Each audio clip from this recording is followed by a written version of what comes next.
తెలియక తప్పు చేస్తే క్షమాపణ తప్పించి, తెలిసి మరీ తప్పు చేసి క్షమాపణ కోరితే కుదరదని ఆంధ్రప్రదేశ్ హైకోర్టు తేల్చి చెప్పింది. ఒక సాఫ్ట్‌వేర్ ఇంజినీర్ ఉదంతంలో కోర్టుకిచ్చిన హామీని ఉల్లంఘిస్తూ న్యాయస్థానం తీసుకున్న దస్త్రాలను బ్యాంకులో తాకట్టు పెట్టడం, ఆ ఆస్తి మీద మూడో పక్షానికి హక్కు కల్పించడానికి హైకోర్టు తీవ్రంగా తప్పుపట్టింది. హైదరాబాద్‌కి చెందిన సాఫ్ట్‌వేర్ ఉద్యోగి నాగతం ముకుందరెడ్డికి నెల రోజుల సాధారణ సివిల్ జైలు శిక్ష, 2000 జరిమానా విధించింది.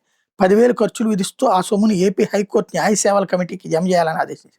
ముకుందరెడ్డి రోజుకి ₹500 చొప్పున నెల రోజుల పాటు జీవన భృతి ఇచ్చేందుకు సొమ్ముని కోర్టులో జమ చేయాలని కోర్టు దిక్కన వ్యాజ్యం దాఖలు చేసిన పిటిషనర్లను ఆదేశించింది. తప్పును సరిదిద్దుకుంటాను ముకుందరెడ్డి చెబుతున్న నేపథ్యంలో జైలు శిక్ష విధించడం సరికాదని ఆయన తరపు న్యాయవాది చేసిన వాదన ధర్మాసనం తోసిపుచ్చింది.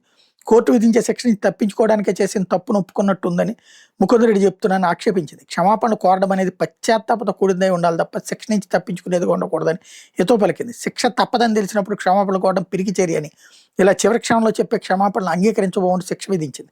హైకోర్టు న్యాయమూర్తి జస్టిస్ రవినాథ్ తెలహరి, జస్టిస్ కుంచెం మహేశ్వరరావులతో కూడిన ధర్మాసనం ఇటీవల తీర్పిచ్చింది. ఆస్తి పంపకాల వ్యవహారంలో నాగతం సునీత, మరో ముగ్గురు నాగతం ముకుందరెడ్డి తదితరుల మీద తిరుపతి 5వ అదనపు జిల్లా కోర్టులో 2009లో దావా వేశారు. ఆస్తిలో పావు వాటా పిటిషనర్లకు చెందుతుందని తిరుపతి కోర్టు 2017లో ప్రిలిమినరీ డిగ్రీ జారీ చేసి దాన్ని సవాల్ చేస్తూ నాగతం మునిరాజమ్మ, ముకుందరెడ్డి 2017లో హైకోర్టులో అప్పీల్ వేశారు. ఫైనల్ డిగ్రీ జారీ చేయొద్దని హైకోర్టు ఉత్తర్వులు ఇచ్చింది. తిరుపతి కోర్టులో విచారణ సందర్భంగా తాము దాఖలు చేసిన ఒరిజినల్ దస్త్రాలను వెనక్కి ఇప్పించాలని ముకుందరెడ్డి హైకోర్టు కోరారు. వాటి ఆధారంగా ఆస్తిపై మూడో పక్షానికి హక్కులు కల్పించాలని కోర్టుకు హామీ ఇచ్చారు.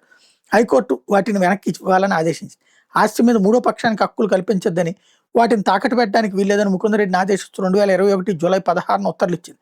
అప్పీల్ హైకోర్టులో పెండింగ్లో ఉండగా ముకుందరెడ్డి ఆ దస్త్రాలను తిరుపతి కోఆపరేటివ్ బ్యాంకులో తాకట్టు పెట్టారని, ఆస్తిని థర్డ్ పార్టీకి విక్రయించి రిజిస్ట్రేషన్ చేశారని నాగతం సునీత మరికొందరు 2025లో హైకోర్టులో కోర్టు దిక్కన వ్యాజ్యం వేయడంతో ఇంత జరిగింది.